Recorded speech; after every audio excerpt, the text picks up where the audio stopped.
Good morning, everybody. Good morning.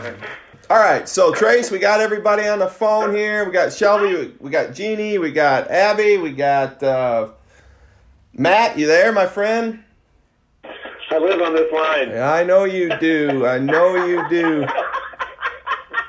He didn't hang up from last week. This is waiting for someone to talk. I'm so lonely. Well, listen, I'm really excited. I want to get going with this conversation we're going to have this morning. So I'm just going to take off, if it's okay, Tracy.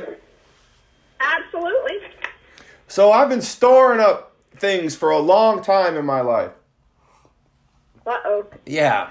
And so you don't really realize the things you store up or the things that you do until you really purposely start to think about them. So a lot of you know that a while back I wrote a book called Wired Differently, right? You probably wore out with that.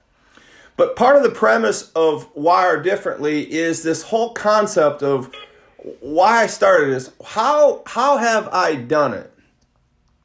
Right? How have I just have to say it. How have I become successful? How have we become good parents? How have we done the things we've done throughout our life, my wife and I? But more importantly, it was more of a study on me. I won't deny it. I won't run from the idea that it was a search on me. It was a search not only about me, but if I could figure out some of these things about me, I could help other people understand what was it about me and the success that I have had that I could share with others.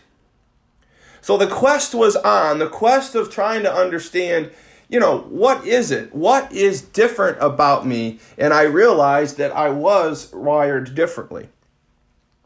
And part of the idea of actually becoming wired differently is admitting that you may be special, that you may be different, you may be a misfit in some things, you just may be not a particular fit of the mold, run-of-the-mill type of person, you may just want more.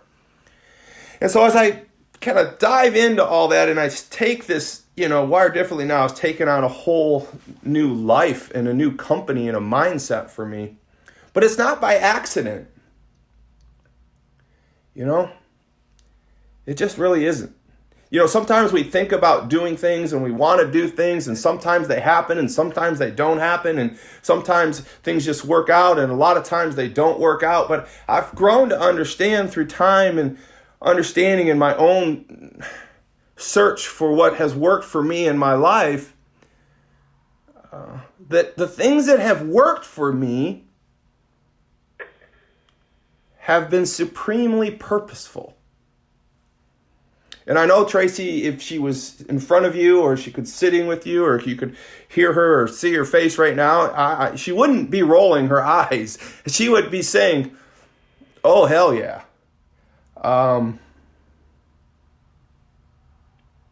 So I want to share those things with you. Not a while back, I did a message on manifestation, and it was just kind of this idea of, let's break out of the normal boundaries or the normal confines of being an owner or a CEO or a president or a boss or a leader, and let's just get real. Why is it that more people in my position aren't trying to build the people that are around them to become better than them? It's interesting. I was a quick story. I was a little boy, and I know a lot of these stories go there, but so much of what we are is what we were. We really become what we think. But I was a little boy at this time, and I'll make it quick. I used to run across the street from the elementary school in 4th and 5th grade to be at football practice with my dad, and my dad was a prolific football coach. And this one particular practice, I was standing on the sideline getting ready to hand out water and salt tablets and all the things that I used to do back in the 70s, 1972, 73. And this particular day, it was just a little bit awkward, a little bit different, a little bit just more fuzzy to me because I couldn't understand where all these football players were out there with their helmets and their pads on, rolling in mud and water and diving and sliding and grunting and groaning, but there was no footballs. There was no plays. There was nothing going on that was normal. That was just a different side of the game that I'd ever seen, and I was just perplexed. And finally, my dad came over to me and he said, "Son, what are you looking at? What are you staring at?" I said, "Dad, I just don't understand." Why is it that all these players are out there and there's no footballs? Why are they running up and down this field? Why are they screaming, "You can do it"? Why are they rolling under these barrels and crawling under these ropes and wires? And why is that man carrying another man over his shoulder? And why are all of these players cheering for him to carry a human being over his shoulder, not 20 yards, not 30 yards, not 40 yards, but why is he trying to carry him the length of the field? And when he falls over, why are they yelling at him to get up or he will die? He said, "Son, today is not football practice. We're not here to play football today. You see, son, most of these men are going to be going to war. We're at war. It's Vietnam. And my job is actually not to build football players, but to build men, to build people." And from that point on in my life, things never really were going to be the same. Because I saw what my charge in life was to build people. And so we go back to, do you even know what you want? And so as a leader, I need to ask you this. We went back there maybe 2 messages ago, and I asked you to send me a list. What is your manifestation? We talked about the little boy who played golf with his dad, and he manifested a drive off the tee all the way over the creek onto the green. I can see it just like yesterday.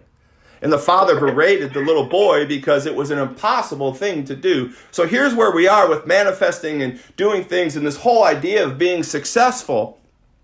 I want you to understand that we all can do this. And this is why I said in the name of this title of this message was, do you even know what you want? So it occurs to me that as I think through this and I talk to people and I talk to others and I certainly talk to people around me and you, is that most people don't even really know what they want. How can you actually be successful in life if you really aren't sure what you want? And so today I want to lay out a perfect system or a process that I can help you answer how to get what you want. But you can't get what you want if you don't know what you want. It's amazing to me. I asked 3 or 4 people just yesterday as I was writing this message, hey, I'm working on this message and I want to ask you something. If I asked you what you wanted right now, right today, what do you really want in life? What is it that you want? I got 4 blank stares right at me. And then I pressed a little further. Can you just tell me just tell me something. What do you really want? And it's amazing how even educated, smart, professionally minded people like you are challenged when asked what you really want.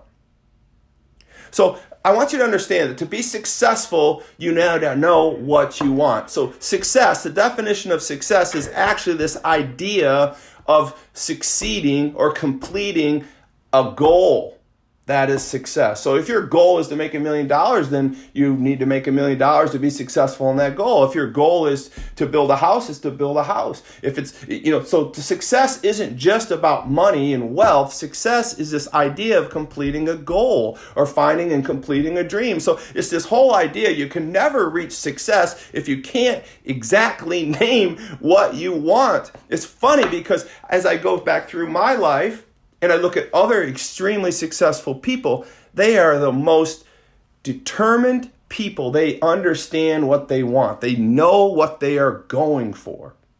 They know what they are going after.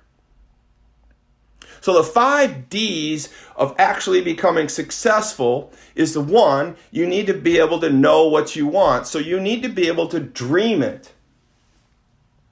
Now, some of this stuff you've heard on and off, and it's going to get kind of fun here towards the end because I'm actually going to share with you this exact science of getting what you want over this phone call right now.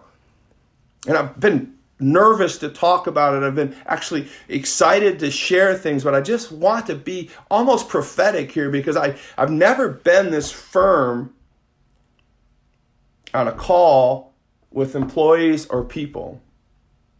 I've never really understood exactly how I've done it or others have done it until I really, really dug into it.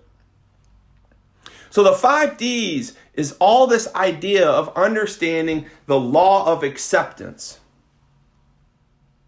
You see, before you can get to the 5 Ds, I want you to understand the law of acceptance. There's lots of laws out there that we deal with, like there's the law of gravity, right? What goes up must come down. There's a law of electricity. You know how electrical arcs work and all that works. I mean, these are laws that no matter what happens, these laws work. I mean, for instance, gravity. If you're a good person and you're standing on the top of a building, you're a saint, you're someone that's pristine. I mean, someone almost perfect, like my wife, right? Someone perfect. If they were to jump off of a roof 30 stories high, they're going to fall to their death. If a person that is horrible, dastardly, a crook, a villain, a murderous person, and they jump off the roof, the law of gravity is going to work the same way, unfortunately, that it works for a bad person as it does for a good person. See, laws aren't determinant on the type of person you are. For instance, electrical switch. I mean, a 4-year-old kid can go over there and flip the switch off and on my light switch I'm looking at right now. I'm sure you got a light switch you can see somewhere around you. I mean, a 4-year-old kid can go turn that light switch on or off, and it will turn on or it'll turn off. That's the law. The smartest person in the world, the one that designed brain chemical scientists, neurological rockets, endorphin-charged neurons, flips the same switch the same way with the same results. There's laws of attraction, there's laws of love, there's laws of peace, there's laws of war. These are just laws. And they happen. So the law of acceptance is the one I want to talk to you about right now. The law of acceptance. These ideas of laws are there, and this idea of success runs viciously through this idea of the law of acceptance. You see, we need to understand there's this idea of consciousness and subconsciousness. Consciousness and subconsciousness. It's part of the law of acceptance. We are walking around every day. The only thing we can't stop in this world is our thoughts. You try to think about nothing once. You can't. That is our consciousness. These are the thoughts that we have, the things that we're thinking about. You just can't not think about something. That's your conscious stream of thoughts. But the conscious stream of thoughts is the gatekeeper of what we call the subconscious. Are you with me? Yep. The consciousness is the stream of thoughts that we have every day. Conscious thoughts are the thoughts that we control in and out of our mind. What we consciously think of is what we become. What we let into our subconscious is through our conscious thoughts. We need to understand the idea of laws, and we need to understand the idea of conscious thoughts and subconscious thoughts. So how do we get what we want then? If we understand the 5 Ds, one is to dream it, determine it, describe it, define it, and draw it. So I want to talk about that a little bit. I want to talk about, okay, so we understand that if we don't know what we want, we're never going to get it because we can't even have a target. We have to really be purposeful about dreaming it.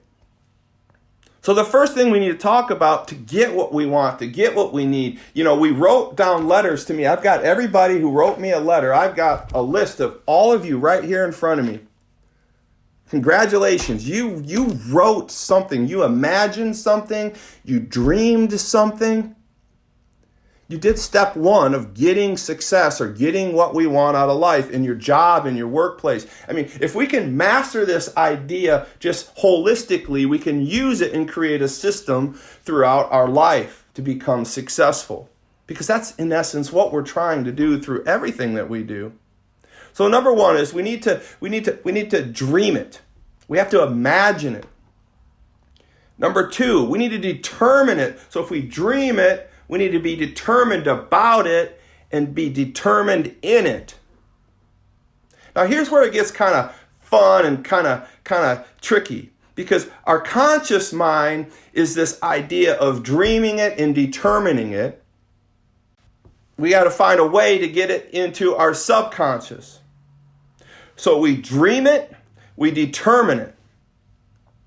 To get it into our subconscious, we need to understand. But I think we get hung up on dreaming it and determining it too often in life. I mean, sometimes we let things in our life get in our way of even dreaming things because we get caught up on what they're going to cost, or how we're even going to do it with the children, or our work, or all those things. So I want you to understand, when you have a dream or when you start to imagine things, I want you to understand that you need to take the gloves off, Matt. Brittany, I need you to take the gloves off. If you want to buy that house, Brittany, you got to take the gloves off. You can't be restricted by the money that's involved with it. That just blocks the idea of dreaming it or envisioning it. And after you dream for that house, or if you dream for that marriage, or if you dream for that property on maybe Fawn River or something, after you think about that or imagine that, take the gloves off. Figure out how it is, what you want, and do it. Then I want you to start to visualize it. Now this is nothing new, but we're not purposeful about it. So we dreamed it, we determined it, but we have to visualize it. We have to visualize that house. I mean, Tracy could attest to this. This is exactly what I did, not knowing what I was doing back in my 20s and 30s. I spent days and weeks visualizing this house I was going to build for my family one day. I visualized it, I visualized it, I visualized it. We talked about it, we talked about it, we talked about it. But this is where it gets tricky. I mean, if we visualize things and we just kind of talk about it and we just ask for things in our mind and we project out there to go get these things, we have to really describe it. It was funny because you could think of the guy over here who said, "Yeah, I just want to go on a voyage. I want to go out to sea. I want to get on the ocean. I can feel the wind in my hair, and I can smell the sea salt. I can be doing all these things. I can't wait to be on this voyage." But yet one day he woke up and there he was in the Navy, right? Right. So we've got to be more precise about what our visions are. Or like my friend the other day who was envisioning making a lot of money. Just money around her everywhere she was. She just can see this piles of money all around her. And so, of course, it's Kara, and she's saying, "Hey, I can see this money all around me and just piles coming in on me, and I got gold, and it's just happening. It's just going to happen for me, Dad." But when she wakes up, she might be a teller. She might just be working in a bank, right? So I think this is where we really miss it. So the house that I drew, I dreamed it, I determined it, and then I described it to Tracy. But then I started to visualize it. But I had to get it in detail. I had to describe it. Now I've determined it, I've dreamed it, I've determined it, I've described it, and now I'm defining it, and I'm really visualizing it. The fourth D is defining it and visualizing it. And the last but not least, if she could tell you, she could remember it just like I do, I literally drew the house. I literally drew the house. So it went from a dream, because I wasn't restricted with money. I just threw money out the side. I said, I'm not going to worry about what it's going to cost, because if I worry about what it costs, I won't imagine it. And if you're trying to make an $800,000 sales goal and you worry about all the travel and you worry about all the effort and how you're going to do the house and in and out and what it's going to take, then you can't dream it or you can't imagine it. And if you think about buying a special piece of property on a river somewhere and you think about all the family problems getting in and out and all the work, you can't even, your mind won't go there. So you've got to release all those things so you can dream it, and then to be determined to do it. And then now you've got to describe it. And don't just say, I want to go on a voyage. You got to be more specific. Don't just say I want to have lots of money. You got to say I want 100,000, and don't just say I want to earn 100,000, because a lot of people out there earn 100,000, but they only get paid 40,000. You got to be more specific about how you want to say these things. You have to not only visualize it, but you have to describe it. And I dare challenge you to write it down. Now, this is serious, because I know you want things. I know you want to be successful. I want you to write it down. I want you to draw it. I want you to draw that house. I want you to write down that dream, just like I asked you to do it, and you did it, and I want you to manifest those dreams. I would have been remiss if I stopped short. Because once you write it down, once you draw it, once you dream it, determine it, describe it, define it, and draw it, it enters your subconscious. It leaves this gatekeeper of the conscious and moves into your subconscious. I want to go as far to tell you is to write it, draw it, dream it, define it, describe it, and put it somewhere. Fold it up. Put it in your safe. Put it in your top dresser drawer. Put it in your vehicle. And I'll go as far to say don't even look at it. Because at this point, you're just a farmer. You've planted a seed. And now it's where faith comes in. Believing. Because a farmer who plants a seed, then unburies that seed to see if it's growing, is a fool. And he is a faithless, foolish farmer. Because farming is another law. You plant a seed and it grows. And if you want an apple tree, don't plant a mango tree. If you want a big, beautiful house, don't plant a double wide trailer. If you want a BMW, don't plant a Chevy Cruze. We need to be purposeful. We need to dream it, determine it, describe it, define it, and draw it.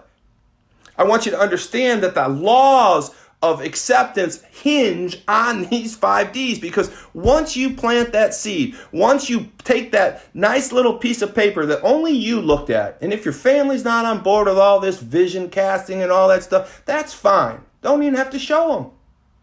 Keep it to yourself, because you want this. You are manifesting this. You plant this seed, you put it away, and now it's in your subconscious. And if it's a house, and you drive by a house that looks like your house, it's going to pop up. If it's a car and it looks like the car, it's going to pop up. And once you accept, and this is the final thing I'm going to tell you about the 5 Ds, dream it, determine it, describe it, define it, draw it, then I want you to say thank you. Because if you don't close the deal, Sammy, if you don't close the deal, Matthew, and say thank you, you haven't accepted the fact that this is going to happen. You have to accept. The law of acceptance is thank you, I know this house is coming. Thank you, I know this car is coming. Thank you, I know this property on a river is coming. Thank you, my debt is going to be paid off. Thank you, I'm going to finally get this marriage done. Thank you, I'm finally going to get organized in my workplace so I can go to higher grounds. Thank you, I'm going to start my own business. Yeah. If you want to start your own business, I'm going to be the first person to prop you up. So here's the deal. I don't want to hide from the fact of how I've done these things. I'm not going to begin by lying and telling you I knew exactly how I was doing it when I was doing it. But I have been planting these seeds in my life. My entire life, from the time I was a little boy. And I didn't know it. And I don't think many of you understand how important that is to be a parent and to understand this principle, to be a leader and understand this principle. I don't think many of you understand exactly what's going on and why you're just so random in your successes. I look at like a guy like Sammy, and maybe he's doing all these things, but hey, can you imagine if Sammy was purposeful in his success targets in a fashion not similar but like this? Instead of hitting on 2 ideas out of 100, we could hit on, hey, 100 out of 100. The point of the matter is we are what we think. My challenge to you right now with all these things in my close is this. The gatekeeper, the conscious, is the window into the subconscious. The subconscious is the way to success. We need to manifest our success. We need to be able to dream it, determine it, describe it, define it. That's the visualization side of things, and draw it. Plan it, tuck it away, and let the subconscious do its work. Let that seed grow. I want us to be not like the moon and reflect lights and ideas, but I want us to be like the sun, where we're creating light.